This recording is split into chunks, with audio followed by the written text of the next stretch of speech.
Hai guys, kembali lagi bersama channel YouTube Alia Aziza. Seperti biasa, aku cerita-cerita sambil nge-Roblox.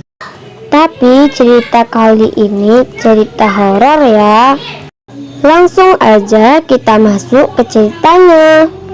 Jadi ceritanya ada teman aku yang pindah rumah nih. Rumahnya ini besar banget dan udah lama nggak ditempetin. Kata orang di daerah situ, rumah tersebut kayak ngerasa janggal malam-malam hari. Dan ada dua temen aku yang gak percaya rumah itu angker. Disitulah kesempatan mereka ngetes mental. Dan pada akhirnya mereka tuh goncengan lah tuh pakai motor. Dan sampailah di depan rumah angker temen aku itu. Ya mereka gak ngerasa apa-apa gitu. Mereka pun bingung, kok gak ada angker-angkernya sama sekali.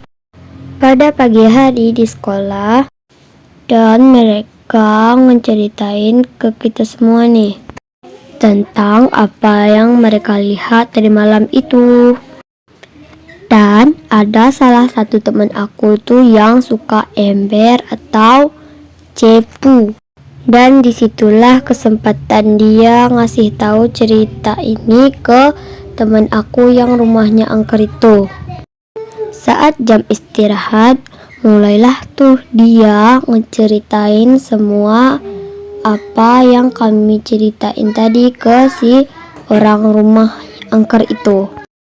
Dan pada akhirnya teman aku yang rumahnya angker itu tahu bahwa rumah dia itu angker atau janggal. Terus dia ngeceritain ke ortunya bahwa rumah dia itu angker. Dan ortunya ini gak percayalah tuh. Masa sih rumah kita ini angker, kata ortunya. Ya udah kita besok ngadain pengajian gitu. Mamanya ngasih undangan itu ke grup. Dan pada pagi harinya orang pun datang ke rumah dia untuk ngadain pengajian. Selesai ngelakuin pengajian, ada ustadz yang pulangnya akhir gitu. Lalu mamanya nanya, apakah ada yang janggal di rumah ini ustadz? Dan ustadz pun menjawab, lanjut part 2.